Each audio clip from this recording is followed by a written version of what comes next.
प्रिय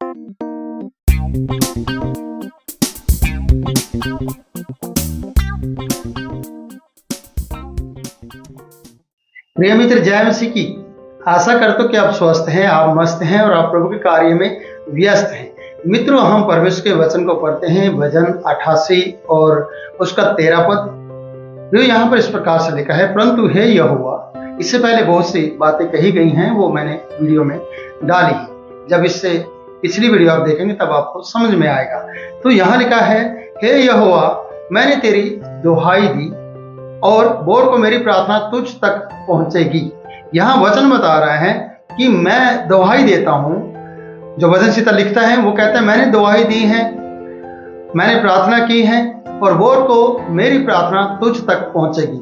ये बोर को प्रार्थना करना क्यों महत्व रखता है? क्यों बोर को परमेश्वर को जगाना होता है? क्यों परमेश्वर को बोर में देखना होता है? क्यों परमेश्वर से बोर में आशीष लेना होता है? भजन सीता 90 जब हम पढ़ते हैं, वहां पर उसका 90 का 14 पद देखते हैं, तो यहाँ पर भी इसी प्रकार से लिखा है, बोर को हमें अपनी करुणा से तृप्त कर। ये दाऊद ने कहा है, बोर को अपनी करुणा से तृप्त कर कि हम जीवन भर जय जयकार और आनंद करते रहें। जीवन भर जय जयकार करना और आनंद करना ये बोर की करुणा से संभव है।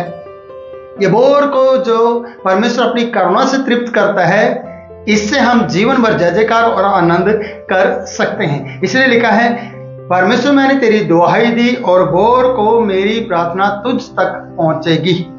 तेरे पास मेरी प्रार्थना पहुंच जाएगी, बोर को, रात को नहीं कि दिन भर आपने काम किया, दिन भर आप अपने फायदे के लिए काम करते रहे और बोर रात को आपने प्रार्थना की और बोर को देर में उठे और देर में उठने के बाद परमेश्वर से कह सकते हैं कि बोर को मुझे अपनी करुणा से तृप्त कर। हाँ, बोर को आपको जरूर उठाएगा, लेकिन आप आलसी होने के कारण से प्रार्थना नहीं करेंगे। प्रार्थना ना करने का कारण यही है कि आप आलसी हो गए हैं और आप करुणा के बारे में भूल गए हैं कि आपको परमेश्वर की करुणा से तृप्त होना है और आपको परमेश्वर की करुणा आपके पास होना चाहिए। इसलिए भजन सीता 88 का 13 कह रहा है, परंतु हे यहोवा, मैंने तेरी दुहाई दी है, मैंने तेरी दुहाई दी है, बोर को मेरी प्रार्थना तुझ तक पहुंचेगी। क्या आप सचमुच में बोर को उठे? क्या आपने बोर को उठकर परमेश्वर से प्रार्थना की? क्या आपकी प्रार्थना परमेश्वर तक पहुंची बोर के समय, यानी सुबह के समय 4 बजे की प्रार्थना में या 3:30 बजे की प्रार्थना में, या सबके उठने से पहले आपने परमेश्वर से बातचीत की? क्या परमेश्वर ने आपको करुणा से तृप्त किया? यह सवाल मैं आपके लिए छोड़ रहा हूं। इसलिए प्रियो, अगला वचन पढ़ता हूं 14, हे यहोवा, तू मुझको क्यों छोड़ देता है? क्यों छोड़ता है? मैं तो बोर को अपना समय तुझे देना चाहता हूं। मेरी प्रार्थना तुझ तक पहुंचेगी बोर के समय में। बोर को मैं तुझसे बात करना चाहता हूं। इसलिए हे परमेश्वर, तू मुझे क्यों छोड़ता है? तू अपना मुख मुझसे क्यों छिपाए रहता है? मुझे बड़ा अजीब लगता है कि परमेश्वर अपना मुंह छिपाए आपसे। क्या उसने गुनाह किया है या आपने? जबकि आप मुंह छिपाते हैं, परमेश्वर नहीं। परमेश्वर आपके कामों को नहीं देखना चाहता, परमेश्वर आपको देखना नहीं चाहता, पर वो मुंह नहीं छिपाता। मुंह आप छिपाएंगे क्योंकि आपने गुनाह किया है। मैंने बहुत से ऐसे लोगों को देखा है प्रियो, जो पुलिस के हाथों में पड़े, जिन्होंने गुनाह किया, जो रिश्वत लेते पकड़े गए, जिन्होंने किसी को चाकू मारा, जिन्होंने फायरिंग की, उनको पकड़ा गया। जब वो चोरी कर रहे थे उन्हें पकड़ लिया गया। तब प्रियो, मीडिया के सामने जब आए, पुलिस के हाथों में जब वो पकड़े गए, जब उन्हें हथकड़ियां लगाई गई, तब उन्होंने मुंह को ढांप लिया।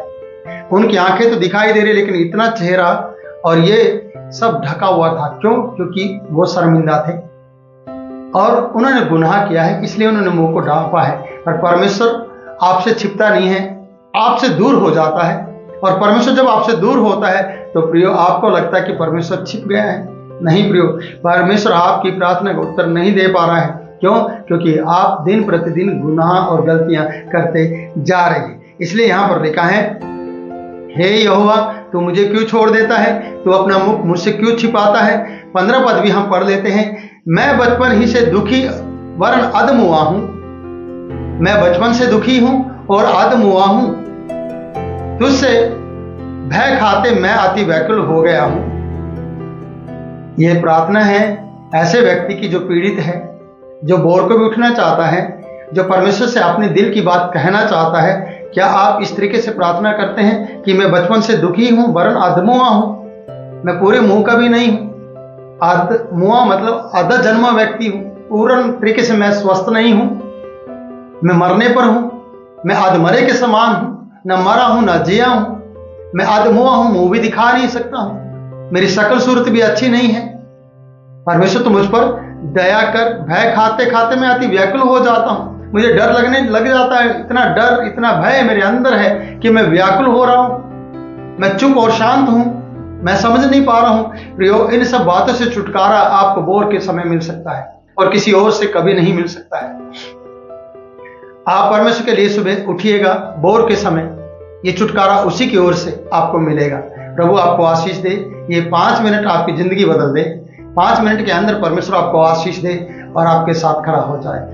फिर मिलता हूं नई बात के साथ, तब तक के लिए मैं आपसे इजाजत चाहता हूं। God bless you.